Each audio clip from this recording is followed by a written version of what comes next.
누가복음 18장 18절부터 30절 말씀입니다.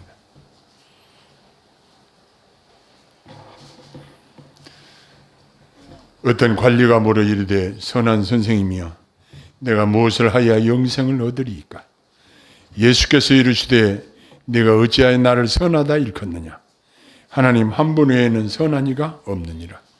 네가 계명을 안 하니 간음하지 말라, 살인하지 말라, 도둑질하지 말라, 거짓 증거하지 말라, 네 부모를 공경하라 하였느니라. 여짜오되 이것은 내가 어려서부터 다 지켰나이다.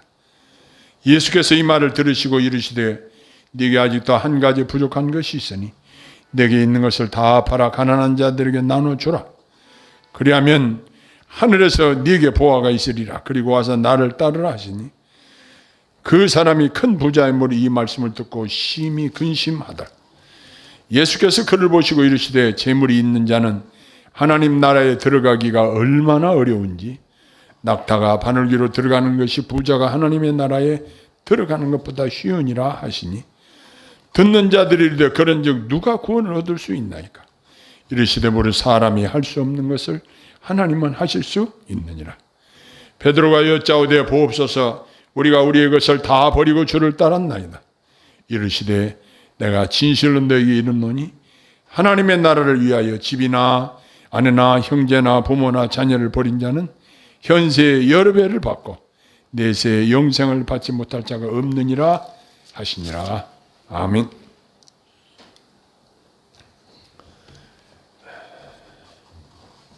중국의 진시황이 불로초를 구했다는 이야기를 우리가 알고 있습니다. 그런데 결국 그 진시황은 수은 중독으로 죽었다는 이야기도 전해지고 있습니다. 좀 늙지 않고 죽지 않았으면 얼마나 좋을까. 이러한 생각으로 불로초를 구하러 전 세계를 다 사람들을 보내서 구해보았지만 결국은 허사였다는 사실입니다. 이집트에 가보면 왕의 시신을 미라를 만들어 놓고 영생을 꿈꾸고 있는 그들의 모습을 보게 됩니다. 시신을 어떻게 하느냐에 따라서 영생을 얻느냐 얻지 못하느냐 이건 아무 상관이 없습니다. 많은 사람들이 사후에 대해서 궁금증을 가지고 이 영생에 대한 지식을 얻기를 소원합니다. 자, 그러면 사람들이 이 영생에 대한 궁금증을 가지고 여러분들에게 찾아온다고 한다면 여러분들은 그들에게 영생 얻는 것에 대해서 가르쳐 줄 수 있겠습니까? 정확하게 성경적으로 틀림이 없도록 그들에게 영생으로 가는 길을 제시해 줄 수 있어야 할 것입니다. 오늘 본문은 영생을 얻기 위한 한 관원의 질문으로 시작되는 이야기가 기록되어져 있습니다. 그 당시 관원들 중에 예수님을 존경하는 사람은 극소수에 불과했습니다. 그중 하나가 예수님에게 나와서 사람들이 가지고 있는 큰 문제인 영생을 얻는 문제로 질문하고 있었습니다. 그 질문은 선한 선생님이여 내가 무엇을 하여야 영생을 얻으리까? 이 관원은 이 문제를 가지고 제대로 번지수를 찾아온 거예요. 그 당시 예수님 외에 영생을 얻는 길에 대해서 올바르게 가르쳐주고 제대로 배울 수 있는 사람이 어디 있었겠습니까? 예수님은 자신을 찾아와 질문하는 이 관원에게 이렇게 말씀하셨습니다. 네가 계명을 안 하니 간음하지 말라, 살인하지 말라, 도둑질하지 말라, 거짓 증거하지 말라, 네 부모를 공경하라 하였느니라. 이렇게 말씀하셨습니다. 예수님은 이렇게 제5계명부터 10계명까지를 열거하셨습니다. 이 말을 들은 관원은 대답하기를 내가 어려서부터 다 지켰습니다. 이렇게 이야기를 합니다. 예수님은 그에게 말씀하셨습니다. 네가 아직도 부족한 것이 있으니 네가 있는 것을 다 팔아 가난한 자들에게 나눠주라. 그리하면 하늘에서 네게 보화가 있으리라. 이렇게 말씀하셨을 때에 그 사람이 어떻게 반응을 했느냐? 그 사람이 큰 부자이므로 이 말씀을 듣고 심히 근심하더라. 이렇게 기록하고 있습니다.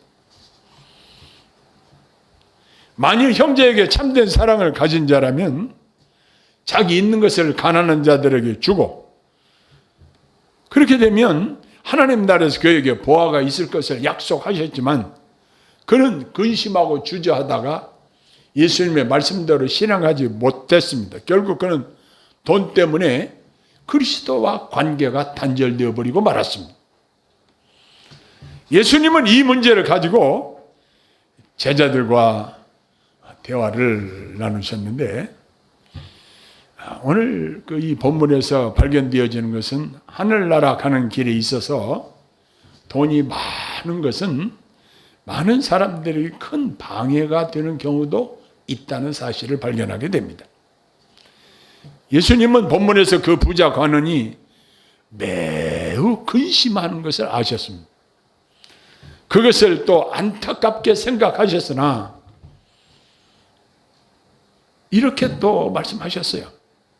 재물이 있는 자는 하나님 나라에 들어가기가 얼마나 어려운지, 낙타가 바늘귀로 들어가는 것이 부자가 하나님 나라에 들어가는 것보다 쉬우리라. 이렇게 말씀하셨습니다. 예수님은 그 표현의 대가이십니다. 여러분, 낙타는 소보다 더 크잖아요. 키도 크고 높고. 그런데 이 낙타가 어떻게 바늘귀로 들어가는가? 그 표현이 굉장히 실감이 나고 사람들이 이해하기 쉽도록 가르치는 분이에요. 그 부자 관원은 자기 소유를 풀어 구제하기보다는 차라리 그리스도를 떠나는 편을 선택한 것입니다. 이것을 보시고 부자가 천국 입성하는 것이 참으로 어려운 것임을 재미있게 설명하시기를 이 낙타 바늘귀 이야기로 설명을 하시는 것을 보게 됩니다. 이처럼 어려운 영생의 진리를 알고 있는 사람이 얼마나 될까요? 제자들은 예수님께 이야기를 했습니다. 그러면 누가 영생을 얻을 수 있습니까? 우리가 구원받는 데에는 단지 전지전능하신 하나님의 은혜 외에는 다른 것을 얻을 수 없는, 이것은 분명한 진리입니다. 그런데 예수님은 27절에 이렇게 말씀하셨어요. 무릇 사람이 할 수 없는 것을 하나님은 하실 수 있느니라. 여러분, 인간을 구원하는 일, 저와 여러분을 구원하는 일이 누구 손에 달려 있을까요? 하나님 손에 달려 있어요. 사람은 할 수 없어요. 여러분, 누가 선행으로 얼마나 선행을 많이 해서, 얼마나 좋은 일을 많이 해서, 얼마나 깨끗이 살아서, 얼마나 거룩하게 성별되게 살아서 그 공로로 구원 얻을 사람이 이 세상에 누가 있겠습니까? 아무도 없습니다. 모든 사람이 죄를 범하였음에 하나님의 영광이 이르지 못하더니 로마서에 분명히 지적하고 있습니다. 어느 누구도 자기 노력으로 영생을 얻을 수 있는 그러한 능력을 가진 사람, 그런 지혜를 가진 사람은 아무도 없습니다. 그래서 누가 그러면 영생을 얻을 수 있어요? 사람은 할 수 없다. 그러나 하나님은 하실 수 있느니라. 예수님이 이렇게 말씀하셨어요. 그러니까 우리의 영생 얻는 이 문제는 누구 손에 달려 있느냐? 하나님 손에 달려 있다는 것입니다. 하나님이 우리의 구원을 계획하시고 그리스도를 통해서, 십자가를 통해서 우리 죄의 용서하는 문제를 해결하시고 우리를 구원의 길로 인도하셔서 우리를 위해 하나님 나라를 예비하시고 우리를 영생의 길로 인도하신다는 이 놀라운 구원 계획을 하나님이 세우시고 그것을 실천하시고 그것을 마무리 완성까지 하나님의 능력으로, 하나님의 지혜로 하신다는 사실입니다. 그렇기 때문에 여기 예수님께서 하시는 말씀 속에서 하나님은 하실 수 있느니라. 이건 우리의 구원이, 우리가 영생 얻는 이 일이 전적으로 하나님 소관이고 하나님 절대 주권이라는 이 사실을 분명하게 밝히고 있습니다. 이처럼 하나님의 은혜는 영혼에 메마르고 삐뚤어진 것들을 개조를 시켜서 온전케 하시고 우리를 구원에 이르게 하시는데, 예수님의 이 말씀을 들은 제자들 중에 베드로가 이렇게 이야기를 합니다. 보옵소서, 우리가 우리의 것을 다 버리고 주를 따랐나이다 라고 했습니다. 이렇게 베드로는 무분별하게 자기를 자랑하고 과시하는 모습을 여기서 보게 됩니다. 그러나 사람들이 행한 선행에 대해서는 하나님께서 보상을 해 주실 것이다 약속하십니다. 현세의 여러 배를 받고 내세의 영생을 받지 못할 자가 없느니라 라고 하셨는데, 사람들이 흔히 잘못 생각하는 것이 내가 무엇을 하여야 영생을 얻는 것으로 오해하는 자들이 많습니다. 여기 관원이면 요즘으로 말하면 공무원이에요. 이 관원이었던 이 한 사람이 예수님께 와서 질문한 요지, 질문한 형식 이런 것들을 보면 내가 무엇을 하여야 영생을 얻으리까? 자기가 무엇을 해야 영생을 얻는 그것을 궁금해하고 있어요. 여러분, 불교에서는 열심히 고행을 하고 동량을 얻으러 다니고 이렇게 해서 해탈의 경지에 이른다고 그들이 말하고 있습니다. 얼마나 고생을 지질이 해야 해탈의 경지에 이르러서 극락에 갈 수 있을까요? 불가능한 일입니다. 근데 요즘 어떤 교회 지도자 중에 한 사람은 옛날 모세 시대 때 모세가 들었던 지팡이 그걸 가지고 거기에 착안해가지고 지금 이 시대에 그 모세의 지팡이라고 해놓고 이만하게 막대기를 만들어서 끝을 꼬부라지게 이렇게 만들어가지고 이것이 모세의 지팡이라고, 이걸 들고 기도하면 기도 응답이 되고 능력을 받고 그런다고 이렇게 말하는 것을 보았습니다. 여러분, 그 말이 믿어집니까? 목수가 만든 막대기 가지고 이걸 들고 기도하면 능력이 임하고, 이걸 들고 기도하면 응답이 되고, 이걸 들고 기도하면 복을 받고, 그건 그 막대기를 우상화시키는 것이나 마찬가지입니다.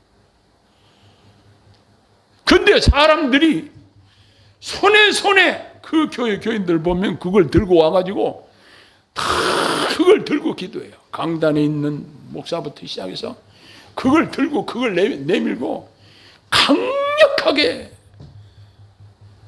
지팡이에 사람들의 시선을 집중시키고 있습니다.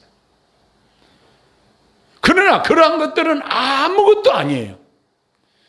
이 세상에 어떤 물건을 가지고도 그것이 우리의 구원과 관계되는 것도 없고 우리를 영향력을 행사할 수 있는 것은 없습니다. 그런데 이름이 있고 유명하고 그럴 만한 사람이 이야기를 하면 그런 모양이다 라고 믿을 수도 있어요. 그러나 성경은 분명히 말하고 있어요. 모세가 기도하러 산에 올라가서 내려오지 않으니까 아론이 온 이스라엘 백성들과 합심해서 만들었다는 것이 뭡니까? 금모으기를 해가지고 금송아지를 만들었어요.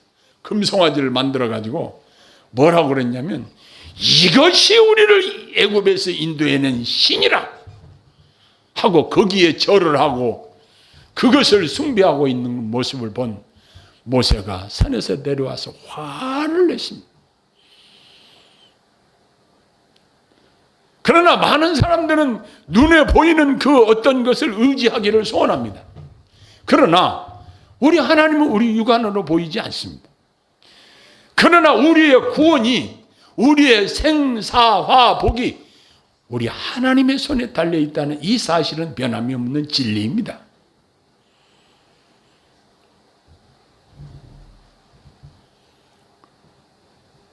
그래서 우리 기독교에서 지금 두 가지로 구분해서 여러분들이 분별을 해야 할 것입니다. 정말 율법주의적으로 잘못 전달되어지는 것들은 우리가 바르게 분별을 하고, 율법주의가 뭐냐? 제가 인터넷에서 찾아보니까 기독교 신학에서 사용하는 용어로 복음보다 율법, 즉 십계명을 더 중시하는 태도나 전통을 의미한다, 이렇게 되어 있고요. 학적으로 보면 율법의 정신보다 율법 조문의 여자적 해석과 그에 따른 율법을 실행에 집착하는 입장을 말한다, 이렇게 해석을 하고 있어요. 그런데 사람들은 아까 관원이 말한 것처럼 무엇을 해서 율법을 지켜서 구원을 얻는 것으로 이렇게 착각들을 하고 있어요. 자, 그런데 앞에 8절부터 14절에 보면 무슨 이야기가 나오냐면 바리새인과 세리의 기도에 대한 이야기를 예수님께서 하십니다. 이 바리새인은 어떻게 기도하냐면 서서 따로 기도하면서 뭐라고 기도하냐면, 하나님이여, 나는 다른 사람들 곧 토색, 불의, 간음을 하는 자들과 같지 아니하고 이 세리와도 같지 아니함을 감사하나이다, 그랬습니다. 이 바리새인은 철저하게 율법주의자입니다. 자기는 간음을 안 했대요. 도둑질도 안 했겠죠. 나는 이것도 안 하고 이 죄도 안 짓고 저 죄도 안 짓고 저는 이렇게 깨끗이 살았어요. 하나님 앞에 기도하러 나와서 자기 자랑을 쭉 늘어놓고 뒤에 뭐라고 그러냐면, 나는 저 세리와 같지 아니함을 감사하나이다. 아니, 자기 기도를 하면 했지 왜 옆에 있는 세리를 비교해서, 자기와 비교해가지고 자기의 우월감을 더 드러내고, 그 기도는 하나님 앞에 상달되지 아니하고 하나님께서 응답할 수 없는 기도였다는 사실입니다. 이러한 율법주의적인 신앙으로는 하나님 앞에 인정받을 수 있는 사람이 아무도 없다는 사실입니다. 그러나 세리는 어떻게 기도했어요? 여기 보니까 멀리 서서 감히 눈을 들어 하늘을 쳐다보지도 못하고 다만 가슴을 치며 이르되, 하나님이여 불쌍히 여기소서, 나는 죄인이로소이다 하였느니라, 그랬습니다. 제가 요즘 기도하면서 제일 많이 하나님 앞에 드리는 기도 내용이 뭐인지 아세요? 하나님, 저를 불쌍히 여겨주세요. 근데 여러분, 개개인이 여러분들에게 불쌍한 사람이구만 이렇게 이야기를 하면 기분 나쁘겠어요? 안 나쁘겠어요? 나쁘죠. 그런데 하나님의 눈으로 우리를 불쌍히 여기시기만 하면 문제가 해결이 되는 거예요. 하나님이 나를 불쌍히 여기시면 그건 하나님이 그 문제에 개입하시고 도우시고 인도하시면 해결 못 해주실 것이 없습니다. 그러니까 여러분들 기도할 때 어떤 어려운 문제가 있어서 그 문제를 놓고 하나님 앞에 간절히 기도할 때 그 비결이 어디에 있는가? 하나님, 저를 좀 불쌍히 여겨주세요. 하나님이 불쌍히 여기시기만 하면 문제 해결이 된다니까요. 복음서에 보니까 그런 예들이 수두룩해요. 하나님이 나를 불쌍히 여기시면 내게 은혜를 베푸셔요. 그러니까 여기 율법주의자, 율법을 지켜야 뭐 구원을 얻는다, 이런 형식의 생각을 가지고 있는 바리새인의 기도는 하나님과는 아무 상관이 없는 하나의 종교인으로서의 가치는 있을지 몰라도 하나님의 기도 응답을 전혀 기대할 수 없었지만, 이 세리는 하나님께 응답을 받고, 여기 보니까 뭐라고 되어 있는가? 이 사람이 의롭다 하심을 받고 그의 집으로 내려갔느니라. 그렇습니다. 누가 인정을 받았습니까? 불쌍히 여겨달라고 기도했던 이 세리가 응답을 받았다는 사실입니다.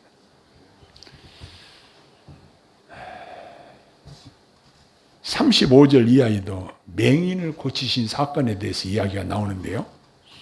맹인도 그가 기도할 때 다른 기도 안 했어요. 다윗의 자손 예수여 나를 불쌍히 여기소서. 그렇게 예수님의 은혜를 간절히 사모하며 기도했습니다. 자, 그런데 이 맹인은 예수님께 자기를 불쌍히 여겨달라고 기도하는데 그 옆에 둘러선 사람들은 뭐라고 이야기를 하죠? 그 맹인에게 꾸짖습니다. 조용히 해! 이렇게 꾸짖습니다. 여러분, 예수님께서 누구를 더 정당하게 귀하게 보실까요? 시끄럽다고 꾸짖는 사람은 그 맹인의 고통과 아픔을 모르는 사람이에요. 안 못 보는 고통이 얼마나 큰데 보고 싶은 그 간절한 욕구를 가지고 예수님에게 나와서 다윗의 자손 예수여 나를 불쌍히 여기소서. 그 은혜를 사모하는 마음으로 간절히 기도할 때 예수님께서는 그 맹인의 기도를 들으시고 그의 눈을 뜨게 해주셨습니다. 그러나 그를 둘러선 많은 사람들은 그를 향해서 꾸짖고 비난하고 그 사람들은 하나님의 은혜와는 상관이 없는 자들이었습니다. 현재 기독교 교육 현장의 모습에 양극화 현상이 있습니다. 교회의 율법주의적인 가르침, 잘못된 가르침, 이런 것들은 마땅히 지양되어야 할 것입니다. 사람이 구원 얻는 것이 사람의 행위나 노력이나 어떤 물건으로 되는 것으로 생각하면 큰 오산이라는 사실입니다. 마치 여기 예수님에게 나와서 무엇을 하여야 영생을 얻으리까? 이것이 인본주의요, 율법주의요, 개인주의입니다. 우리의 구원은 전적으로 하나님이 그리스도 안에서 베푸신 은혜로 말미암은 것이라는 것을 믿는 것입니다. 이 믿음으로 우리가 구원에 이르는 것이고 하나님 나라를 선물로 받은 것입니다. 기도하겠습니다. 하나님 아버지, 구원의 이 위대한 진리가 자꾸만 율법주의적인 인본주의적인 것들과 희석되어지는 진리가 혼탁한 시대에 지금 우리가 살고 있습니다. 그러하오나 하나님께서 저희들에게 은혜를 주셔서 주님이 말씀하신 진리의 터 위에 굳게 서서 흔들리지 않게 하시고 이 믿음의 반석을 든든히 세워지고 그 위에 견고해져서 영생에 대한 소망을 흔들리지 않고 붙잡고 승리하게 하옵소서. 사랑하는 주의 백성들에게 영생에 관한 진리를 확실하게 세워주시고 만나는 사람들에게 구원의 복음을 확실하게 증거할 수 있는 능력을 더하여 주시고 이 일을 통해서 많은 사람들을 주님께로 인도할 수 있는 은혜를 허락하여 주옵소서. 예수님 이름으로 기도하옵나이다.